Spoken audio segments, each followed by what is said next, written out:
আরে দাদু, ও দাদু, আরে ও দাদু শোনা গো। বাবারে দাদু যে বুড়া বয়সে বিরাট ভাব দেখছি। যে ধরনের সাথে ছবি তোলার জন্য লোকে তপস্যা করে সেই ধরনেরটাকে সাড়া দিচ্ছে না। দাদু শিওর কালা হয়ে গেছে। আরে ও দাদু। এই রে ধনু বুঝতে পারে গেল নাকি? তাড়াতাড়ি পালারে ভাব।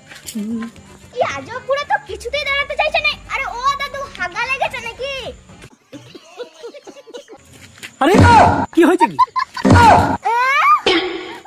কি কি কি কাকু টোপর পরার বয়সে তোমাকে টুপি কে পরালো?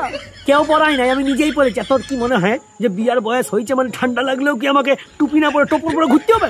না সে ঠিক আছে, কিন্তু গলাটা এরকম হলো কি করে? আরে বুঝতে লাগছো গলাটা ধরেছে তো। হ্যাঁ সে তো বুঝতে পারছি যে গলাটা ধরেছে, কিন্তু ধরলেটা কে? তোমার গলা ধরার লোক তো এখনো হয় নাই কাকু।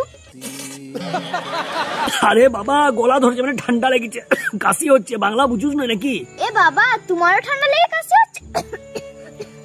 দেখিছো আমারও ঠান্ডা লেগে কাশি হচ্ছে। ও তাই? হ্যাঁ মায়েরও ঠান্ডা লেগে কাশি হচ্ছে, দিদিরও ঠান্ডা লেগে কাশি হচ্ছে, ঠাকুমারও ঠান্ডা লেগে কাশি হচ্ছে। হ্যাঁ এখন এই ঠান্ডা লেগে কাশিগুলো সবাইকারই হচ্ছে, জ্বর জ্বালাগুলো হচ্ছে। ওটা কি করা যায় বল দেখিনি? কি আর করবে, চলো সবাইকে ডাক্তার দেখিয়ে নিয়ে আসি। হ্যাঁ চ চ, সেই ভালো। তোর মাকে, দিদিকে, তোর ঠাকুমাকে সবাইকে ডাক। চ চ চ। আরে না না ওদিকে টাকার দরকার নেই, আমরা দুজন গেলেই হবে। দুজন যে গেলে হবে মানে ওদিকে ডাক্তার দেখাবি না? আরে কাকু তোমার না বুদ্ধিটা কম। আমাদের 5 জনের কি হয়েছে? 5 জনের সবাইকারই তো আমাদের ঠান্ডা লেগে কাশি হচ্ছে। তাহলে 5 জন যদি ডাক্তার দেখাতে যায়, 5 জনকে তো ডাক্তার বাবু একই ওষুধ দিবে গো। হ্যাঁ তাহলে শুধু 5 জনের ভিজিট দিয়ে কি লাভ? 2 জন দেখাবো, যা ওষুধ দিবে ওদেরকে সেই ওষুধ এনে খাই দেবো। কি করে? বাবা রে মা গো, তোকে প্রণাম, শতকোটি প্রণাম। তোর বুদ্ধিকে কেউ লাইবে গো মা। চ চ চ। কাকু ধনু আছে যখন তোমার কোনো চিন্তা নেই, চলো।